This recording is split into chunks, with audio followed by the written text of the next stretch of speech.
What's happening? What's happening? What's happening? Of course, you know it's your boy B Hot Radio Shouty, and as always, I got my podcast partner in this thing. I can't even do the show because this man is cleaning his teeth. OG, baby back rib. OG, baby back rib. I had some Shane ribs on my way. I can tell, man, because I mean, all I hear is you over here smacking. I'm like, this man going crazy. Shout out to my folks over there at Shane's, you know what I mean, out there in Fairburn, showing love to you, boy. I mean, OG Gangster Wicked. Deserve. Big Galaxy, man. I mean, what the hell's going on? We're coming off a weekend. I mean, are you finally sobered up and ready to do the show? Or what we doing? I was sobered up ever since Saturday, ever since Denver put them hands on Miami. I mean, what about our boy May? He had a damn birthday party that you didn't even invite me to. You went over there to the party without me, they didn't come. I actually missed it. Shout out to Jerry May, man, his birthday. Shout out to MC Breed. MC Breed. Yeah, today is MC Breed birthday, man. The legendary Flint, Michigan. Ain't no future in your fronting. You know what I'm saying? Today is the day that, you know what I'm saying, that we would be celebrating if he was alive, so we still gonna celebrate it regardless. I mean, for those who don't know though, I mean, Wick, speak on MC Breed and what was it like seeing him maneuver around in these A-Town streets? Oh man, it was you know, this was in the early 90s. Like I said, Breed is responsible for a lot of careers, and I seen it firsthand. Yeah. Like I said, you know, it's not to say that Tupac wouldn't wind up being Tupac, but at the time he got dropped from that first album he did. And I don't know if it was with Relatively, it was Interscope. It was with one of those labels. But after that first album, he was down for a minute. This is right before he went to jail. Okay. And all that, and Death Row came and got him. So he had a little down period at the time. And at that time, he was staying with Breed. He was standing between Breed and Andre Rison. And all this is facts. You understand what I'm saying? Yeah. So Dre was playing for the Atlanta Falcons. Yeah. And living down here in Atlanta, and Breed was living here out in Canton. Yeah. And Pac was living between the two of them. My God. You understand what I'm saying? And you know, and that's when they did that song, I Gotta Get Mine, You Gotta Get Yours. You see what I'm saying? Yeah.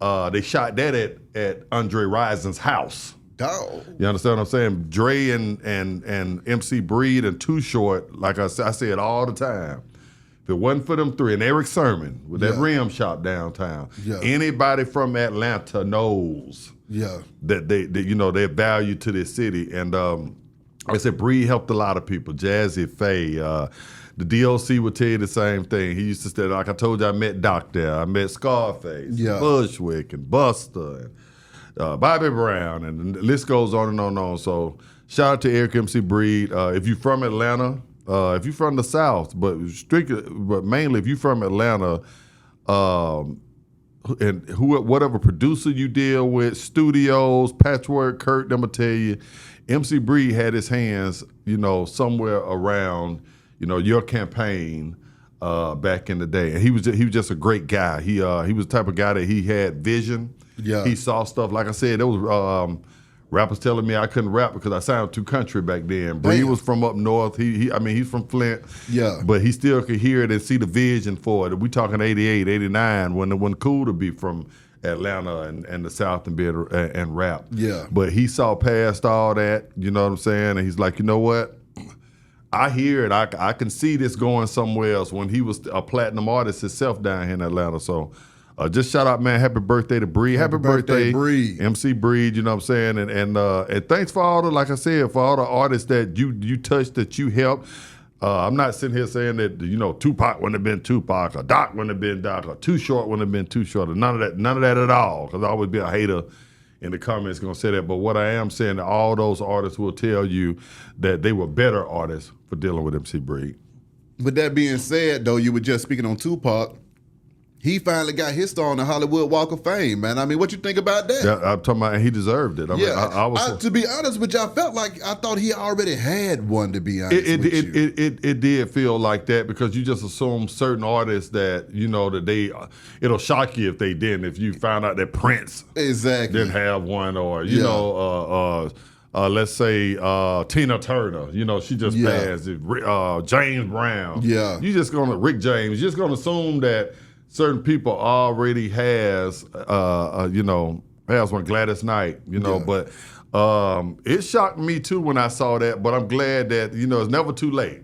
Exactly. One thing I can say about that is, in anything, any business, it's never too late. So it's there now. We here now. What Congratulations to the family too, man. That's right. Celebrate, man. That was a beautiful thing right there to see. Absolutely. Now, in trending hip hop news though, Wick, Lil Wayne says nobody can compete with him in the Verzuz. Well, where's the lie? I mean, where's the lie? So you don't think nobody can come up with 20 songs to compete with Lil Wayne? One-on-one, not a camp. No, we're not talking about the dungeon like you always. I knew eventually you finna bring them up. We're not talking about Cash Money or the Tank, No Limit or Death Row. We're talking about just one singular artist, jump in the box toe-to-toe with Lil Wayne, your songs against my songs. I mean, if you're talking like that, not what you did with a group, not the whole pound, okay, not the whole No Limit. We're talking my catalog against yours, one-on-one. Future. No. There are you put Future in there with Wayne, that might be one of the greatest verses ever. Because Future get that boy a run for his goddamn Future money. give him a run, but it's not just Future. M can go toe to toe with him. Yeah. Jay can go toe to toe with him. Much as your hating little partner coming here talking about, I be hating on New York.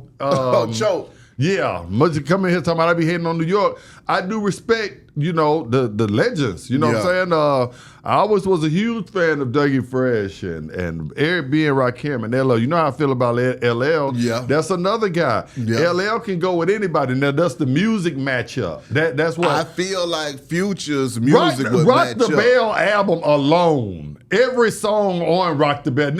You 15 in then.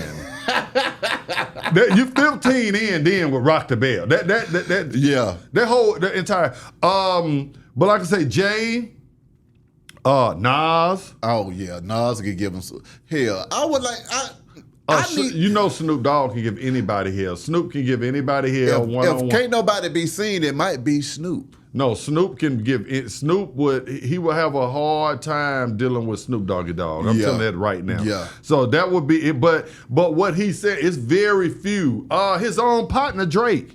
You go, record for record. His own partner. Now with them two, it almost sound like a spinoff because they kind of on a lot of the records. Yeah. The production kind of sounded the same a little bit. Yeah. And they rapped on a lot of each other stuff. Yeah. If they didn't do the original song, the remix himself. Yeah. But I say I say we could throw Kanye up in there. Kanye got 15 or 20 that's hard to deal with. You understand what I'm saying? Yeah. La, la, la. Where did I get? Once he play that right there, there ain't too many people can deal with that, But like I said, Snoop, Kanye, Drake, Nas, I got one. LL. I feel like Future is the best matchup for Wayne simply because their eras are like right next to each other. So it's like the music is still gonna have the same kind of bounce to it a little bit. I mean, it's gonna get a real party going. Right. But I'm gonna just be real, man. I was doing my hip hop observations the other day in my mind, and I realized that I don't know if anybody can mess with Future, man. Future is meathead. Meathead, what's happening? Come on now. Future, and y'all ask him. Anybody out there that knows him, he's your partner. Future first ever song that he did was on my album. It was called Wicked the Hood Show. Now, that wasn't a big album. It was some underground shit. People had to point it out to me. Yeah. You know that was Future on your album on your first one. Oh my God. I said, well, can I go back and drop it as a single now? He hadn't caught his swag yet. His swag. Yeah, he wasn't using auto tunes or none of that. So he sounded like a nigga rapping. You know what I'm saying? But I said, well, maybe we can go ahead and put those effects on his voice and then re-drop them.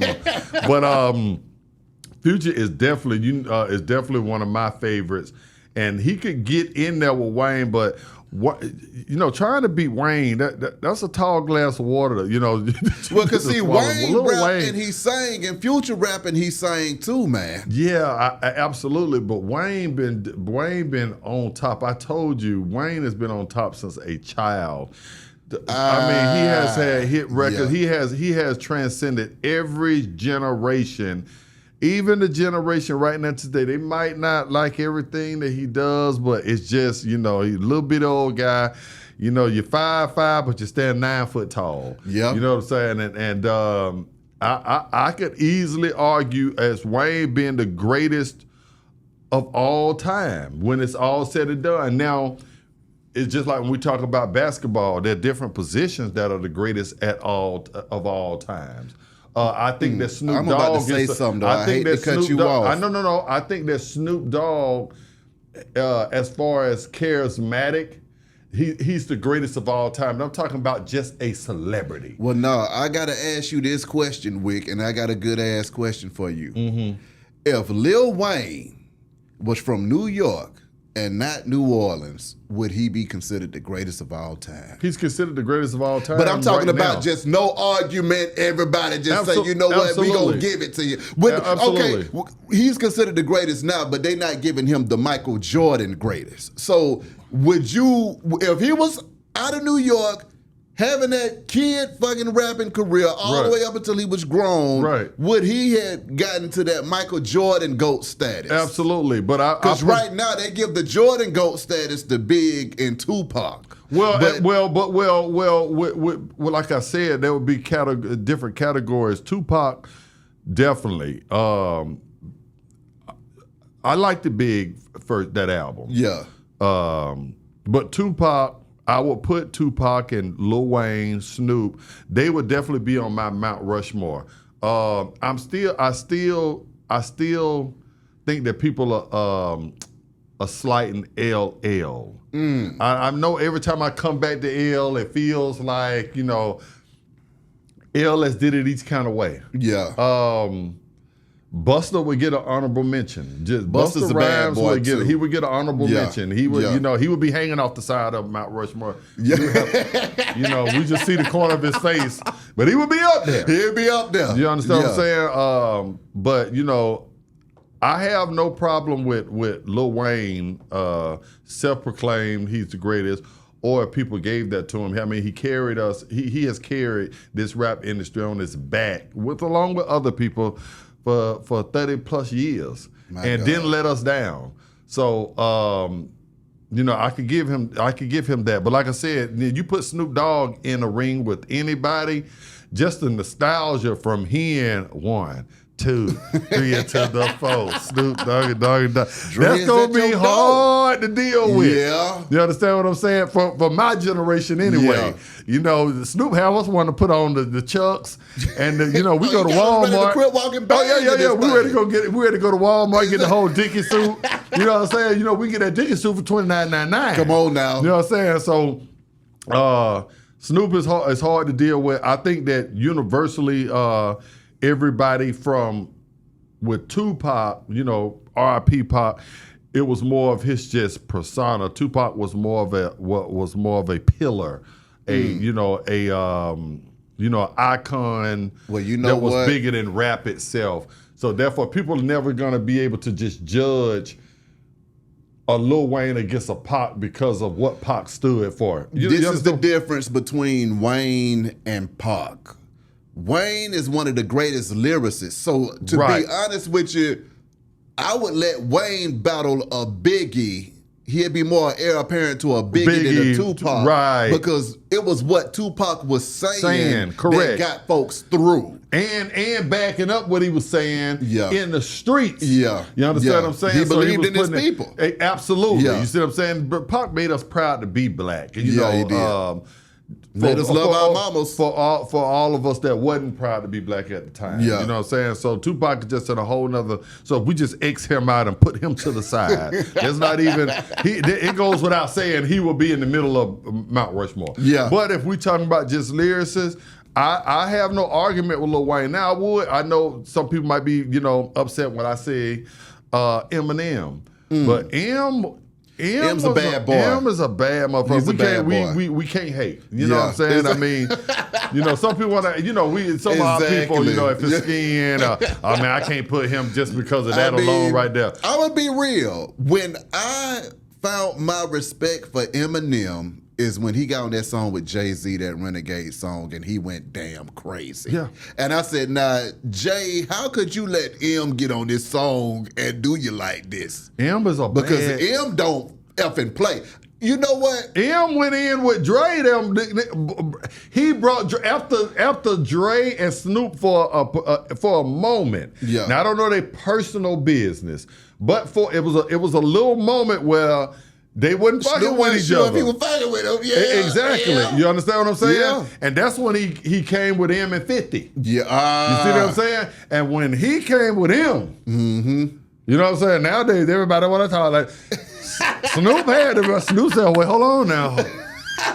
Snoop had to do like that for a minute. Even Snoop was like, "Well, maybe I should talk to Dre, and maybe we should square this away." Come on, man, because they didn't miss a beat. Yeah. And then Dre was on the roll. Yeah. And then you got 50. So I will put him right up there. Like I said, Nas, Jay.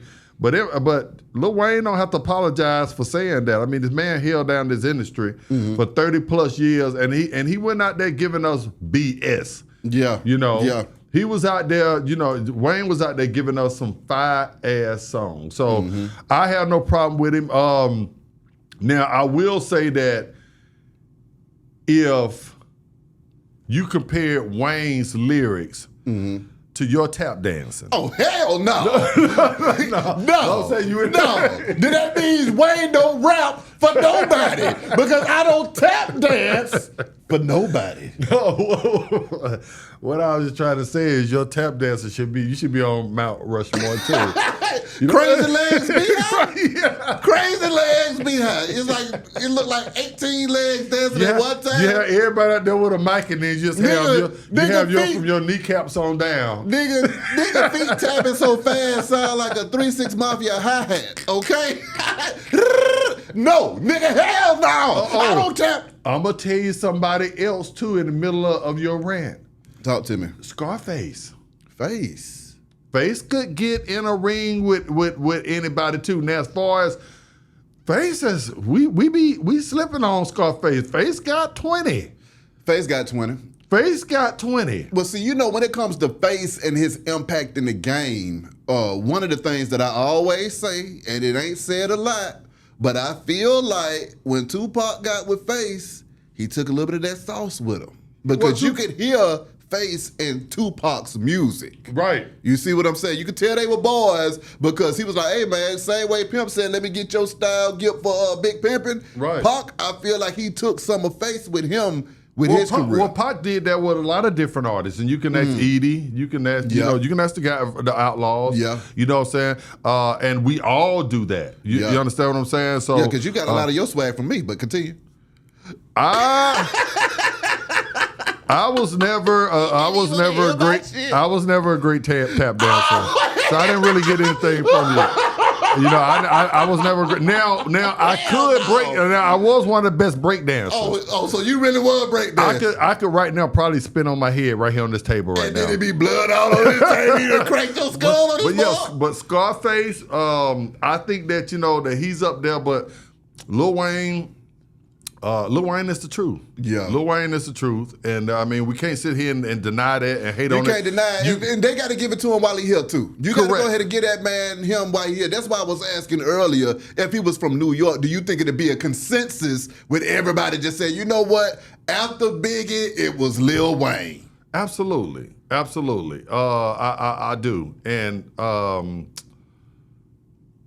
New York has some great rappers. As I just sit here and reflect on New York, they have some big artists, and I like to shout them out too because, like I said, they gave us the blueprint, for all the Eric B and Rakim. I got a question for you, Whit, because me and my wife was riding the other day and we was listening to some old school Harry the Mix come on, and I mean this ain't even trying to be funny, but I just got to ask you, when Kid and Play came with that Ola A, did that get the party fucking started back then, man? Because that track sound like it was just crazy as fuck.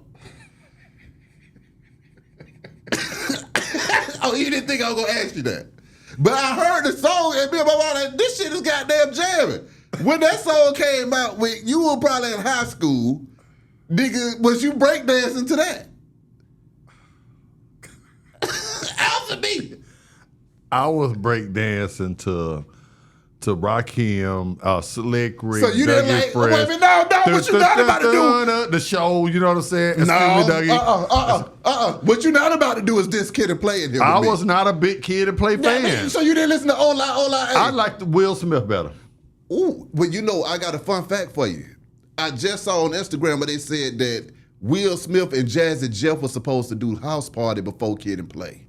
That's crazy. I definitely liked, but you know, let me before Kid and Play was not bad. Now Kid and Play they did that little dance where they was cranking that shit up. Yeah. I mean, like Kid and Play was. You know, I remember because I was a child when House Party shit came out, and I love Kid and Play. Nigga, I watched the cartoon. You had MC Hammer and you had Kid and fucking Play. Hammer was on another level. Hammer But was they on both another had level. cartoons and they were just big as hell. They were. I just know from what I was watching as a child, on Saturday morning, I might have saw a Kid and Play cartoon and I might have saw an MC Hammer cartoon. Well, I mean, you follow that Kid and Play, that whole genre. I mean, Crazy Legs Behind. Hell no. Now, you know what? I will put on some tap dance shoes and clip my goddamn heel with you in the dance floor. And I might even lock my ankle with you and goddamn go in a circle with it. I can't hate on Kid and Play. They did have some hits. I don't remember them right here offhand. Ola A. Yeah, that's all I'm asking you, that one damn song. You won't even give me that. I can't remember who sung that. I actually thought that was one of LL Cool J songs.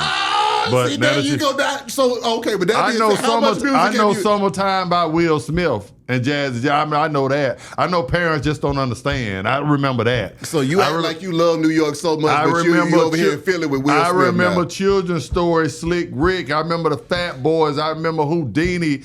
I remember a Crush Groove. I remember, New York put it down for us, but Kid and Play, I'm gonna let you have that.